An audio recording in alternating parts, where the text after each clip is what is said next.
We are going to be talking about the science of sleep, how it impacts learning, how it impacts mood, your child, and strategies and things that you can put in place to support your family.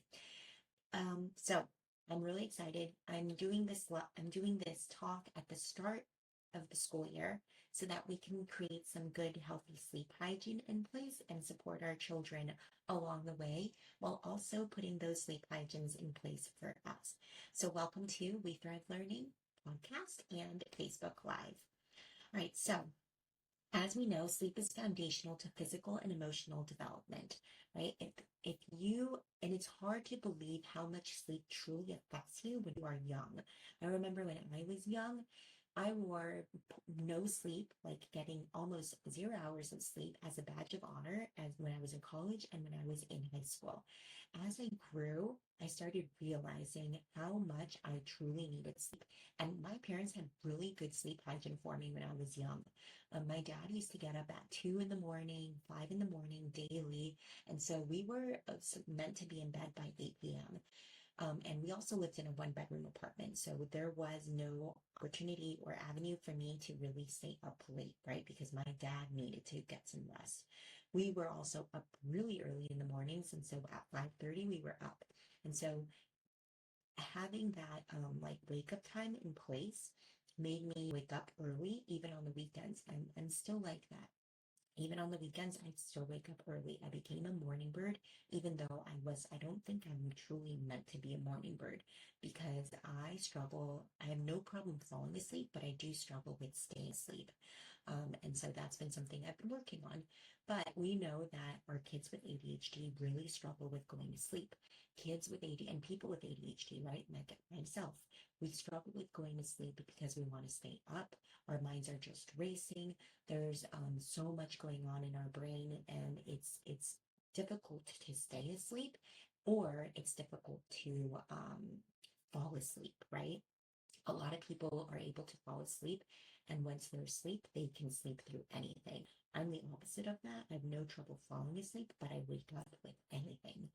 Once I'm up, I'm up, and so that's why it's been really difficult for me to, manage and take care of my baby at night because he's up 3 times a night, and so it's really hard for me to go back to sleep. And I realize how important sleep is. Okay, so let's talk about so it affects our cognitive and our emotional development. We underestimate how critical sleep is for our children and our own well being. When we get good, adequate sleep, we are able to show up differently and better for those that are around us. We have better days. And so we're going to go into how sleep really affects us and the positives of it. Um, but many students have reported that they're getting less than 6 hours of sleep at night. Okay, and I'm talking about like we're looking for uninterrupted sleep, right? If your sleep is choppy, you are not getting that deep sleep that our brain and our bodies really need to function adequately. Again, if you are getting less than 6 hours of night consistently, then you are clinically diagnosed as chronically sleep deprived. Okay, so our children, many of them are being chronically sleep deprived during some really foundational years when their brains are developing. And so we're going to talk more about that too. But what happens when you are sleeping? What happens when we as adults or our children get 6 or less hours of sleep per night? Our BAC levels, which is the, alcohol consumption levels, is at a 0.05%. Okay, so we are actually functioning in some degree as if we are drunk. Okay, so that means we are not going to make the best decisions for ourselves. We're not going to act the same, right? Because scientifically, we are functioning as if we are drunk. The Journal of Pediatrics studied that teens ages 12 to 16, a third of them are getting less than 7 hours of sleep. And I believe that number is a lot higher than that. Again, these are just the numbers that have been reported. Typically, if a student tells us they're getting 6 hours of sleep, I'm going to assume they're probably getting 5 hours of sleep, right? Like a little less than that. But teens need 9 or more hours of sleep. That is what the science proves. That is what kids need. And we as a family, as a nation, as a society just need to really begin to prioritize that. We know that lots of high schools now are starting their bell, especially public schools, at later times because they realize that these kids, like in the teen years, it's even harder for them to fall asleep, let alone for those that have ADHD. And so they are beginning to, many of them have put in place rules where their school day starts later in the day, right? So again, we're taking much note of the importance of sleep, but as a family, we need to start implementing some values in place and some non-negotiables in place, truthfully. Okay, so what's affecting sleep right now for these kiddos, right? For this generation? Technology and social media is a big one. I cannot tell you enough how many parents tell me that their kids go to sleep with their phones in their bedrooms or that they take their phones away, which no teenager wants, right? Most teens are scrolling through their phone before going to bed, and that blue light is interfering with the production of melatonin, which is a hormone that helps us to go to sleep. So it delays our onset of sleep, and this blue light interferes with our sleep quality. So we're not getting that deep sleep that our brain again needs. Um, it also increases stress level. Technology and social media, seeing more and more kids reporting, we are seeing more and more kids report that they are in a state of stress, they're depressed, and they're anxious, right? And we know, if you've read Jonathan Haid's new book, The Anxious Generation, how much social media is truly affecting the mental health of our children, right? So if they're scrolling on their phones right before going to bed, that's not going to help them get that deep sleep that we're hoping that they get. Kids are also really overscheduled, which is also increasing their cortisol. They're trying to outperform, they're trying to meet society, schools, their parents' expectations. And so they just don't have the bandwidth during the day to get some rest, to focus on things that, have a balanced life. And so their stress is high, guys. They're really high. This is going to affect the quality of their sleep and the amount of sleep that they get. How does this affect brain development? Let's talk about that a bit. So during these teen years, right, from the ages, honestly, the ages of 9 to 13, 14, this is a critical stage for them. These children's brains are, there's a synaptic pruning going on, right? So that is when the brain is really learning. Okay. When I talk about pruning, what I mean by that is it's strengthening the neuron connections that it's practicing a lot and getting rid of the connections that it doesn't necessarily quote unquote need anymore. Right. So it's strengthening the pruning of it is what forms and the strengthening of it is when her learning and memory are consolidated. Okay, so that is happening during these years at a much more higher rate than at any other age and time, and their first 0 to 2 years of life. So getting proper sleep improves learning. They're better able to focus, they're better able to manage their attention, and overall show better cognitive functioning.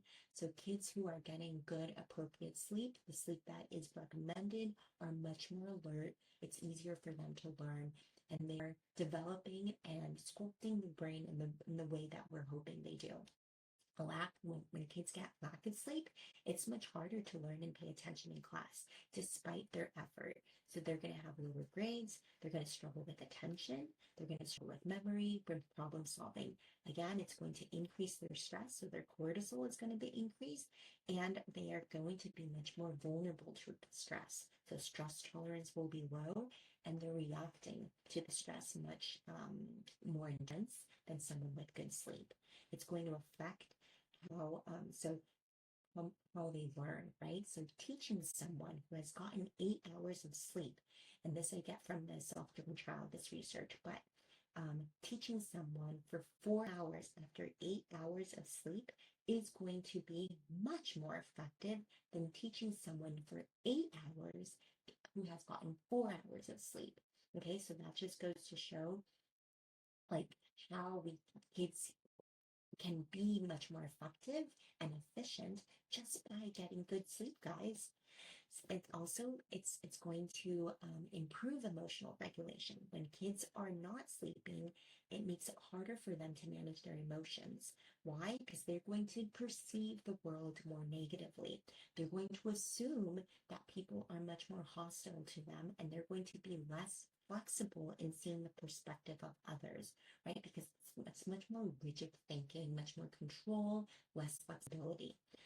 Good sleep helps them to be much more flexible and reduces the likelihood of them having mood swings and emotional outbursts, which we know our kids with ADHD already struggle with. Okay, how will it affect health?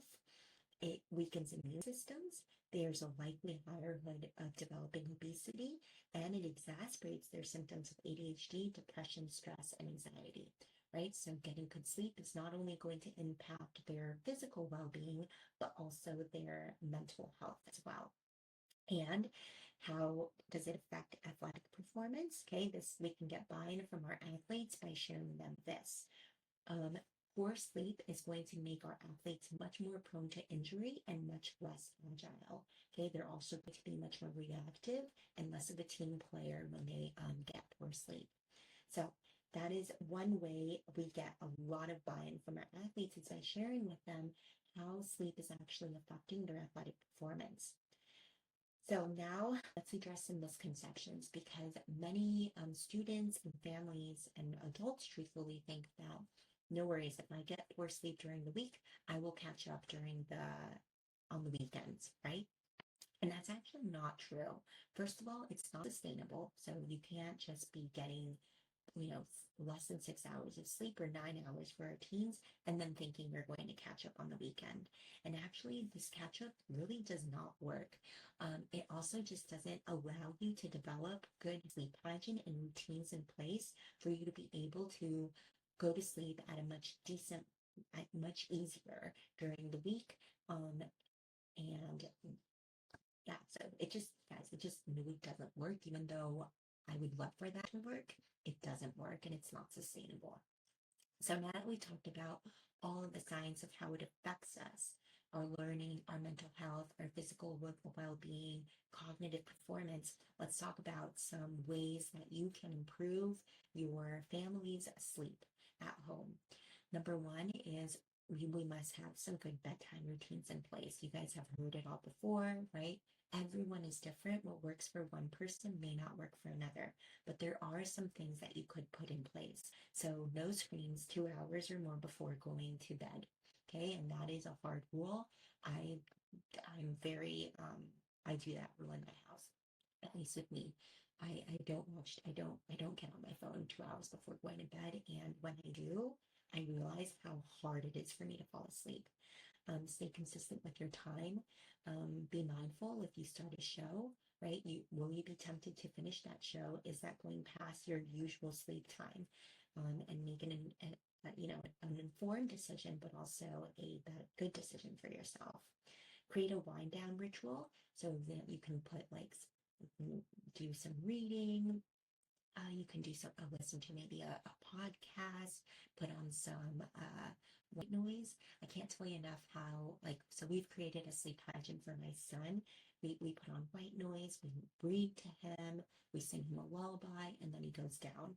And he's typically able to go down on his own because we've developed some good sleep hygiene in place for now, at least at this age, that is working for him. We also give him milk, right? So warm milk is another way that we known for us to biologically fall asleep naturally. We also want to offload any worries or thoughts that we have. So if you have a lot of things that are going through your mind that you're hoping to get to, offload them, write them down on a checklist so that you can look at it the next day. I have been known to get up in the past in the middle of the night to create a checklist of all the things that I'm racing through my mind so that I can discuss them the next day. Work on them the next day, but not have to keep on opening those loops in the middle of the night while I'm trying to get some sleep. And then your sleep environment, create the sleep environment that works for you. So again, my child has white noise. I have to sleep in blackout curtains. So, he does not have black curtains in his room. Amazon sells now it's almost like poster that you can put on the curtains. So that's what he has in place. White noise as well.